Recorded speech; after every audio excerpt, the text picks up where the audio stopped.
welcome again to Inside the Thin Blue Line, Episode 9. This is Dave Rattigan, alongside Dale Lawrence, retired police officer, and Nathan Arroyo, talented comedian, actor. Anything else? Anything else? Take him off the milk carton because we found him. After an extended What else are absence you, Nathan? of 2 weeks in which he... Extremely exhausted. Extremely exhausted from what? Working over the weekend? Sure. Is that what they He do? got 12 hours of sleep last night, which is about 3 hours less than he usually gets. I see. Is that all right? Well, listen, growing boy. He needs his sleep. Needs his recovery time. Who knows what he's been up to? He says work. We say okay, fine. We're going to talk about something. I'm really interested in this. I'm looking forward to this. We're going to talk about scams today. One of the great things that the social media has brought us has been a brand new, wide variety of scams that probably dovetails into. I'm thinking about writing a book. Yeah. I'm going to call the book "Be Very Afraid," and it's going to be about all the things that you could be afraid of, that you should be afraid of.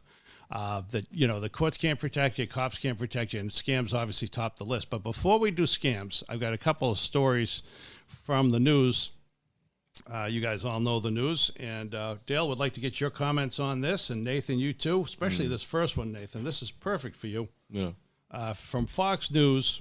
Oh, yeah. So reliable. Fox News. Two Texas girls, teenagers, discovered the remains of a 25-year-old man, stole his jewelry, and posted a video of the macabre act to Snapchat, police say. The man is believed to have hanged himself in a Medina Valley drainage ditch, and the girls, 17 and 16 years old, face felony charges of theft from a human corpse.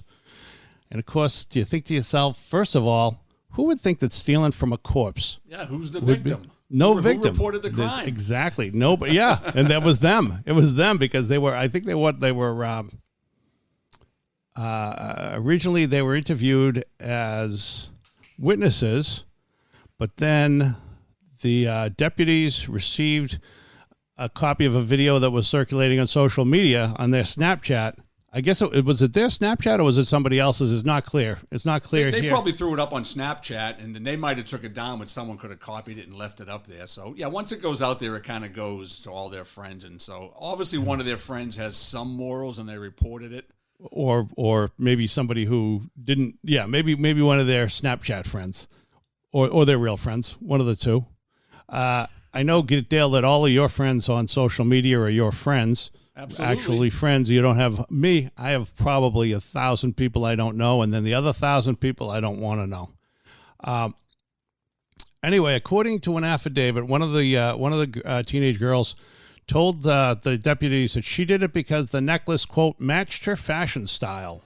Yeah, that's you're trying to put. Is there any logic to what they did? I guess if they're kids from a broken home, they don't have any parents, and they live in foster care, then you can say, yeah, that's probably the type of kid that would do that. But if they're from a normal home and there's people out there saying, well, they're good girls, they really didn't do that. It's just so disturbing. I wouldn't even walk up to a dead body if I didn't have to. Well, hold on. Especially in the heat. It's out in Texas. Yeah. So the heat, you wouldn't like it. Oh, absolutely not. So if it was a cooler temperature, it'd be fine. But well, at least you'd be able to deal with the it's the smell that bothers you. The smell of the body. It smells, not the rest of it. They're disturbed kids. They're definitely disturbed. They're disturbed kids. They're all disturbed kids. Well, they were on Snapchat. That pretty much tells. Let me ask you this, Nathan. You're a teenager, right? Sure, 22, but yeah. Yeah. Okay. So, like we said, how do you look at this kind of behavior by these people in your age group? Let's see. Stealing. It's not really stealing, grave robbing items off the man. I don't see that as that big of a problem. He didn't need them. He wasn't using them anymore. He definitely didn't need them, but maybe they were in the will. Recording your crime, putting it on the internet, that's just, how stupid do you have to fucking be? It's like, that's rule number one. Don't film yourself doing the wrong thing. Haven't we learned anything from the January 6th insurrection? Oh my God, you don't videotape. It's evidence. It's I just think it's amazing. And there's, I think about committing all kinds of horrible crimes all the time, but I'm always afraid there's going to be security video. Nowadays, that's the only reason. You can't get away with anything. Yeah, that's the only. Get away with anything. It's the only which reason. Which is probably a good thing. But go ahead. It's the only reason any of my neighbors get to open their own packages, because I know that there's video in the lobby. Because otherwise, I just You just steal all the packages. I'd steal all the packages. See what you got. Then I would resell them on eBay. It'd be great. Anyway, but yeah, here's the thing: there's video everywhere, and yet cases like this, people videotape themselves and post it up themselves. It says, "I'm committing this crime." It's just. I can see if a guy's passed out and he's passed out and sitting on a chair at a park or something like that, and maybe you walk up and you see his watch and you take that. Not that that's right, but the guy was dead. He hung himself. Right. It's not like he wasn't obviously dead. It's a victimless crime. It is. It's a victimless crime, unless, of course, he was giving he had a necklace on. Maybe he was. It was a gold necklace off the dead man's chest. That's kind of gross. Oh, that's how he hung himself. He used the necklace. No, he used the shirt. They were cutting the necklace off his neck, and they took the necklace. He actually used the shirt. So here's the thing: he used the shirt to hang himself. Yep. Which means to get the necklace off, they had to go. They probably had to take the shirt off his neck. They probably had to, unless he fell, unless the shirt became untangled or something like that. But yeah, they like I said, very, very, very disturbed young ladies. You think they're very? All right, we're going to go back to Nathan. Nathan, these are your peers. Yeah. What do you think? They're on Snapchat. Mm-hmm. They videoed themselves. Mm-hmm. They stole from a corpse. Mm-hmm. Dale thinks that they're disturbed from a broken home and foster care. What do you think? I mean, the necklace did match her outfit. Yeah. So it did match her outfit. So, had to be worth it. Yeah. Do you think she came from a good home and probably a rich family, and probably it was a lot like Mean Girls? Maybe, sure. I don't see how. I feel like upbringing has nothing to do with it. It's just, I think it's just Texas. Everyone there is gross. It's just Texas. They probably grew up on a farm putting fucking railroad spikes through a cow's head when it breaks its leg. So like a dead body hanging, just like, oh, well, gee, Mama doesn't have a new necklace. This here feller, I could give it to her for Christmas. Well, they had to post. One of them had to post a $2,000 bond. They didn't have information on the second one, who's a little younger, and 117, 116. So I guess there's a little bit of a difference. They released one name. We're not going to mention it because it doesn't do any good for anybody. But the 16-year-old girl was not named because she was a juvenile. But here's the thing: one of them was released on $2,000 bond. The other one, I'm not sure what her deal was. But I guess the question is, can you monetize Snapchat so that they will make a net profit from the video? Oh, you mean like YouTube? You make money off the video. Yeah, they probably made some money off the video too. So there you go. I don't know shit. And Nathan doesn't know about Snapchat. If I knew how to monetize this shit, I'd be rich. Yeah, you'll be stealing from dead bodies and taping it all the time. Although I live across the street from a graveyard. Oh, that's a good point. That's literally so much profit. Yeah, right across the street from where I live. It's all right. Moving on. All right, moving on. Here's another one, and this deals with something that this is really interesting for the reason that it's going to get your attention. You might think one thing, but then Dale, you brought up that maybe for this one, as we read it, we'll see that maybe there was potential for a little romantic deception involved in this one. Here's the story from Fox News. A Florida woman was arrested after authorities say she was caught skinny dipping in a random homeowner's pool. The man who lives at the residence said he thought something was amiss when he found clothing strewn across his lanai, whatever a lanai is. Maybe they spelled it wrong. Maybe it was just his lawn. I don't know what. Yeah, we'll have to lanai is. go to. I got to read these first. I got to That's read these all the way first. All right. A lanai. You're only an English professor. I don't know why you would even know Quiet, that. don't- You're getting these stories from Fox News. It's not like anyone reads this shit over. Anyway, the man told police that he then spotted the naked stranger in his pool. The alleged skinny dipper was Heather A. Kennedy, 42.